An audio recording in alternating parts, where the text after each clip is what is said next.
Hello children, I welcome you all to English class of class 10. Today we are going to discuss about our unit 3 and the topic is human relations. Here we have three readings. Reading A, The Journey. Reading B, It's a Poem, Another Woman, and reading C, The Never Never Nest. Under reading A, now we'll know about the lesson, The Journey. This is written by the author Yeshe Dorji Tongchi. He is a prominent writer in SMS literature, and you must remember this that though he grew up in poverty, he studied and entered in Arunachal Pradesh Civil Services, and later he elevated to the Indian Administrative Services. He writes fiction, drama, and essays in Assamese as well as English. Okay, he received a national recognition with his novel Maunavuntu Mukhar Hriday. Okay, so for this he even won Sahitya Akademi Award in 2005. Now let's know about the lesson, The Journey. This is written by Ishidorji Tongchi, as you all know, and it's translated into English by D.P. Nath. Here, the author clearly throws light on how an educated person's behavior was towards his illiterate parents. And here, the author actually comes to his village for a special purpose and he had to get married, okay? And after spending 6 months after his marriage, the final day has arrived for him to get back to his workplace. And he also feels that after getting married, his responsibilities increased and he decides to get back. But that was harvesting season, and so he finds no help offered from his villagers as everyone were busy at fields. Okay, so father understands the need of his son and he thinks to help him. And the next day, when he was about to say goodbye to everyone and was to leave, father started before him taking his trunk and he already left. And then the author sees that father already left, and like on that hilly terrain it was very difficult and it was non-motorable. You can understand how difficult it could be to walk on that, and father still tried to walk and he like half reached the destination, and now the son had to like run for run for reaching the father. He had to cross three hills on his way, and he reached him. You can understand like how the father got habituated to walk on them, and son was never there, right? He was always staying far from his home for his education, and he stayed in hostel during his childhood. So he was like a person who never actually was used to this physical labor or done any heavy works. Okay, so finally, the father goes quickly, and then son had to follow him.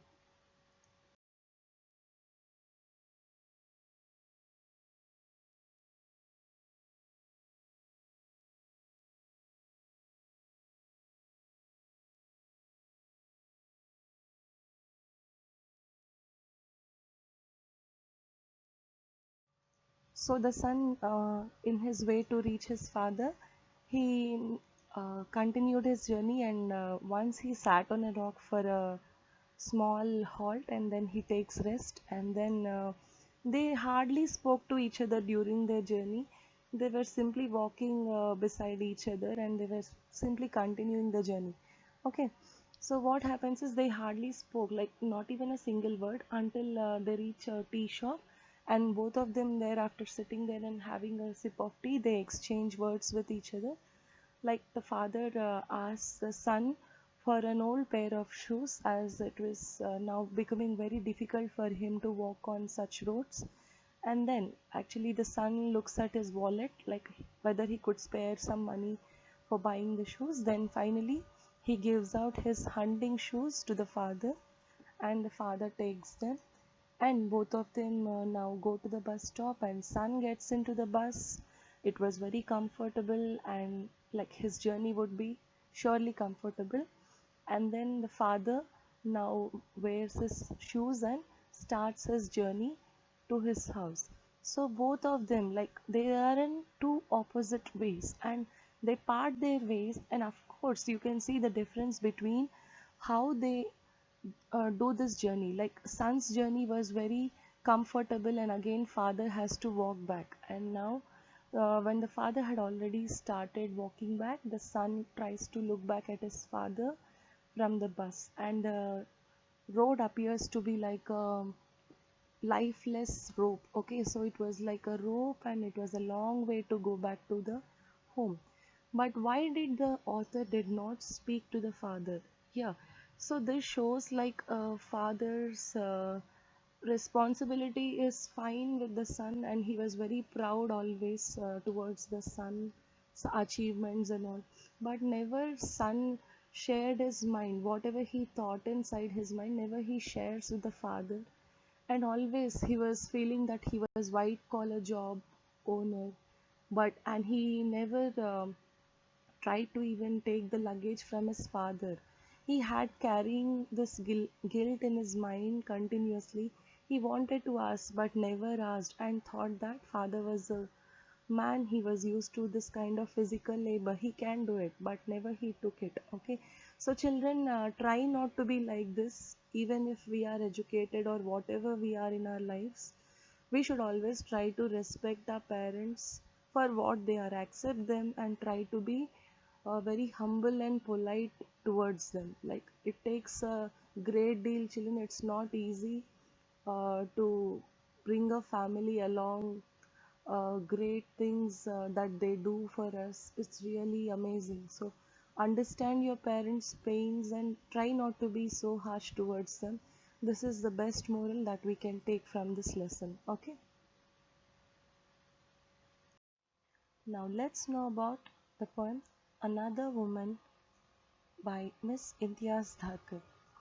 First, before knowing about the poem, let's know about the author. Miss Imtiaz Thakur was born in Lahore in Pakistan in 1954 and was brought up in Glasgow, Scotland. And she's ranked on par with some of the famous Indian women poets. Okay, so she was given equal respect along with Kamala Das, Sujata Bhatt, and Tara Patel. She is not only a poet but also a painter and an accomplished documentary filmmaker. Her collections of poetry include Parda, Postcards from God, I Speak for the Devil, The Terrorist at My Table, and Leaving Fingerprints. In this poem, we see her describing the suffering of the daughter in law that she was going through in very simple lines, like what was the suffering and what kind of thoughts were running in her mind. It's clearly explained. In this poem, Another Woman, the author clearly tries to explain us about the domestic violence. So this starts with an introduction of a woman going to a marketplace to buy some fresh vegetables, and she buys some fresh methi leaves, and also she wants to buy some radish, but again she thinks that it was something extravagant, some costly thing to buy, and she carefully counts her coins and then ties them at the end of her sari, and then she continues going back to her house. And when she enters her house, like she had to face her mother-in-law's harsh looks, and mother-in-law continues to speak, like when she was working in the kitchen and she was cooking this methi curry and all, and she was making that in old conventional method, like she was fanning the flame, she was covering her face from the flames that were coming out, and she had to simultaneously listen to the harsh words coming out of her mother-in-law's mouth. Okay, that was really unbearable thing for her, and she was feeling very lonely. And mother-in-law meanwhile not only talking bad about her, she was even taking the name of daughter-in-law's family members, like she was even cursing them. She was even saying that daughter-in-law came as a curse on our family, she came here to bring a bad luck to them. Okay, she was continuously speaking bad about her, and she was expecting some kind of support from her husband, but that never happened. Like when the husband enters the house and he listened to mother-in-law speaking so, but he never tried to stop her, or never he takes the side of the daughter-in-law. So she feels very depressed, and then she was feeling helpless, of course. And then, like, she was thinking that this was the house that my future was bound, and everyone thought my future will be very good here, but that's never happening here. And she was deeply depressed, and she thinks that only thing that could actually give her some relief was only to end her life, to commit suicide. Okay, so that decision we should understand, like, it was taken in a helpless situation. Okay, so she found some relief in that, and she throws kerosene on her, and she tries to lit herself, okay, immolates herself.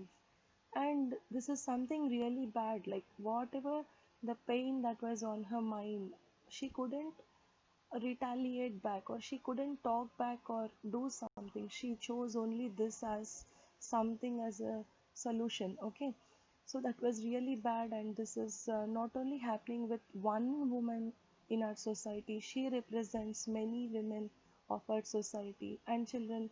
Like, people of our society never raise any voice against this. This kept on happening from generations together, and we see this happening every day.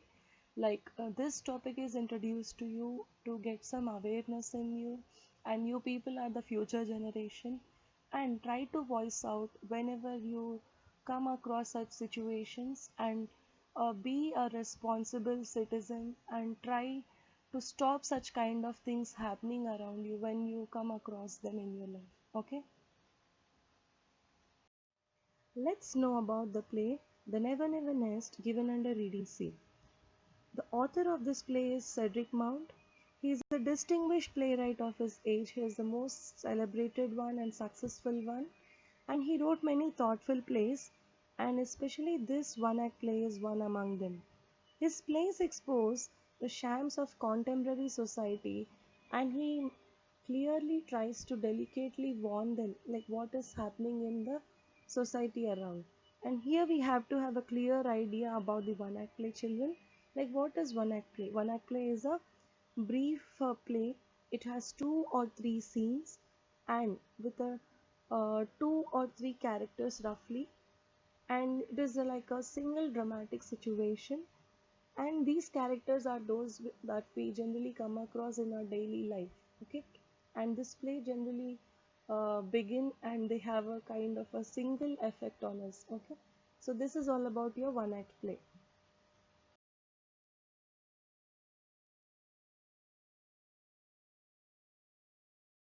Let's know about the play The Never Never Nest, given under Reading C. The characters in this play are Jack, Jill, his wife, Aunt Jane, their relative, and the characters nurse and doctor are discussed at the end. So, here, children, I will try to summarize this play for you. So, Jack and Jill were married, and they were staying at a villa at New Hampstead, and Aunt Jane comes to visit them. Okay, so then Jack tries to explain to Aunt Jane about the furniture, about the living style, and everything, of course, they have bought at their house. Okay, and he tries to say that he bought all those in installments. Okay, so they try to say that they were owning them in parts. For example, I'll tell you, like, for the car, when they were paying the installments, they had owned and completed the payment of one of the tires and the steering wheel, and after they complete the payment of the tires, other tires, the car would be completely theirs. Okay, so it was a difficult thing to do, right? So even he tries to say, like, they paid some amount as an installment for the house, and he feels happy, like, why be Mr. Tenant when you can be Mr. Owner? So these are some quotations of his lines, like he takes them when he talks to Aunt Jane, and he's completely interested in taking loans, and again he clears the previous loans and again pays the installments. So this is kind of thing happening with them, and when Aunt Jane comes to know about them, she is literally upset, and she is not convinced with their living style, and she is like a lady. She never owed any uh, amount or any penny to anyone in her life. Okay, so actually she gave a check of 200 pounds during the marriage, and now again she gives a check of 10 pounds, to help them to clear any bills, and she wanted to leave from there. Okay, she was upset by their living style, right? So Jack goes to give her company and gives her a send off till the bus stop, and then he comes back. Meanwhile, what happens is, when the Jill receives this check of £10, the thought given by Aunt Jane was running in her mind, like at least if they can clear off some bill, they can say something is theirs. So immediately she gets a thought that she can clear the doctor's bills, and she calls the nurse and gives this check of £10 to her to clear off the bill at hospital, and sends this to Dr. Martin. Okay, so meanwhile the Jack returned and immediately inquired about the check of £10, and he wanted to pay an installment. Okay, so he sees that Jill was very emotional, and he tries to say that they can actually at least pay the amount of hospital completely, and so they can say that the baby is theirs. Okay, so you can understand like how they were living by paying installments and installments, and again taking loans and clearing the previous loans. So children, you can see many people doing this only to keep up their pride and only their level of living style in the society, but this certainly actually makes them unhappy, or takes away their peace, right?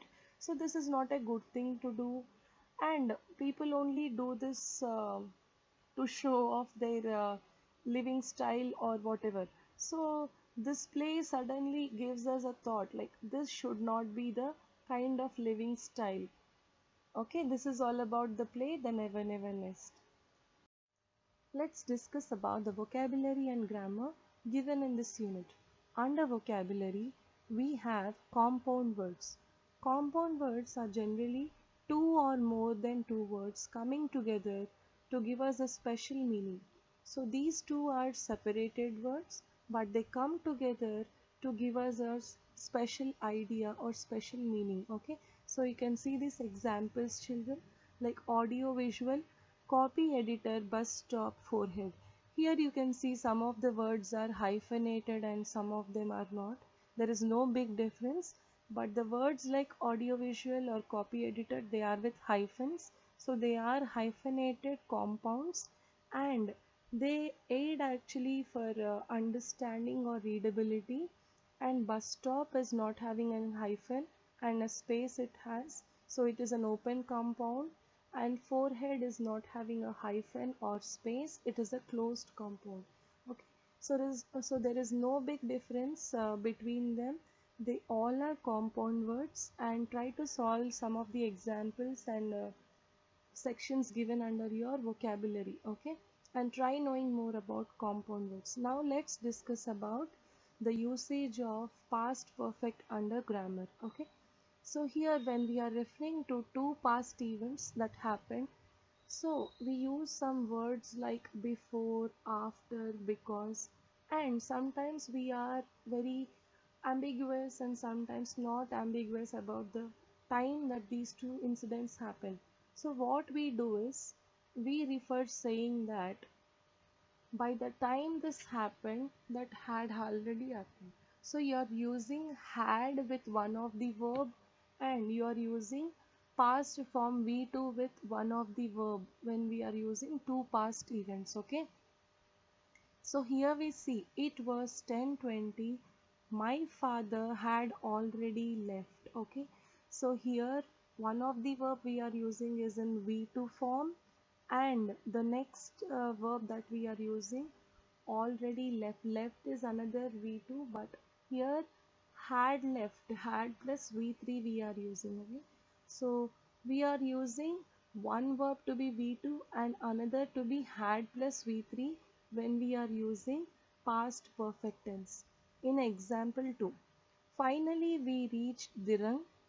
The bus from Tawang had not yet reached. Here also you can understand, children. Finally we reached Dirang. So reached is V2 form. So in one of the past event you are using V2 form, and simultaneously in the next past event you are using had not yet reached, had plus reached, had plus V3.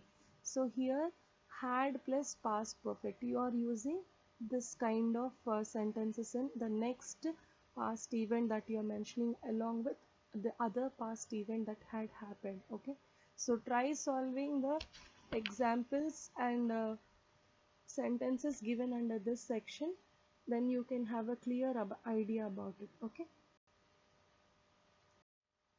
now let's know about the discourses that are going to be asked from this unit.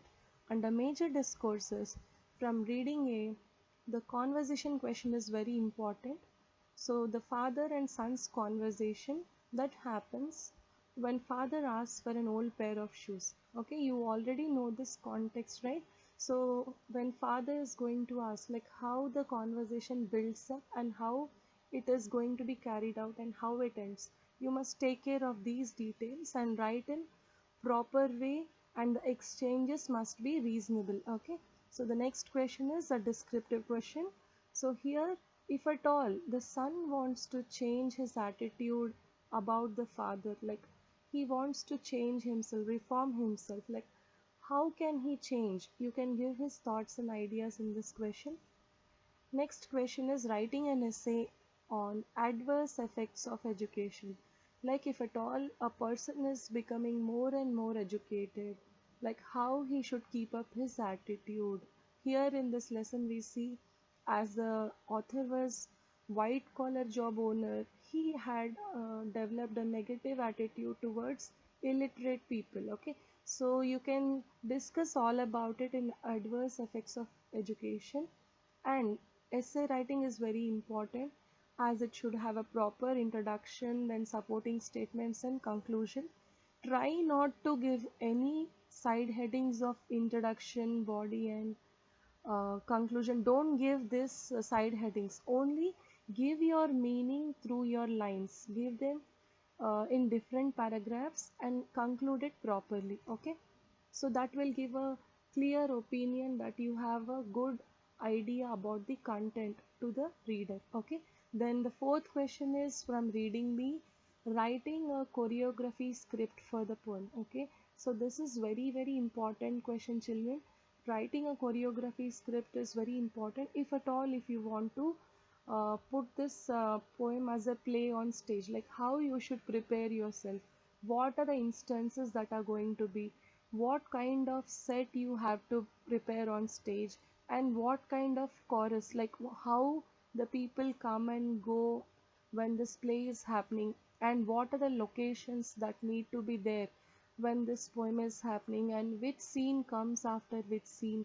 So all this needs to be delicately taken care, and this needs to be written carefully. So in your exam, the poem will be given to you in the question paper, and you have to have a clear idea like how you should write it in proper order. First the theme, then write the instances, then write the locations, characters, and then you can write about the scenes. Okay, so try writing about the name of the poem and name of the poet. That gives a good view on you. Okay, so this is all about your choreography script. And then converting the play into a story. So this is very important, like when a play is happening, you see the dialogues happening between the characters, and when you convert this to the story, it should have a proper beginning and a proper narration, and then a proper conclusion. So you should take care when you're writing a story.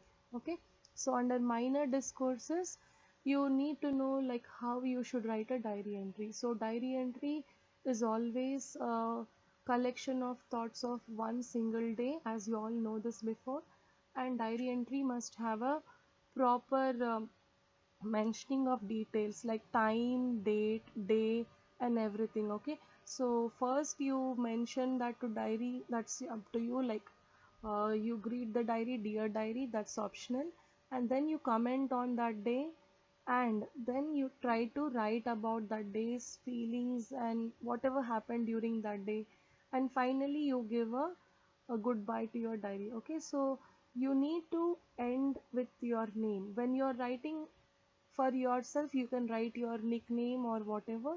And when the questions are asked in lessons like you are the author and you are this character or you are that character and write a diary entry, you are supposed to remember and write that particular name which is asked in the question. Okay, you should be in that person's shoes. Okay, you should think like that person and write the diary. Here the question is in a diary entry of the author, like how did he feel after reaching his workplace after he had received the help from his father. That is the first question. And question from reading C is diary entry of Jack the day Aunt Jane visited them. You need to think like Jack and answer this question. And another question from reading C is diary entry of Jill, like when Aunt Jane visited and gave a check of £10. You should understand the situation, try to think like them and answer these questions. Okay. Thank you all for listening to the class, and let's meet in the next class.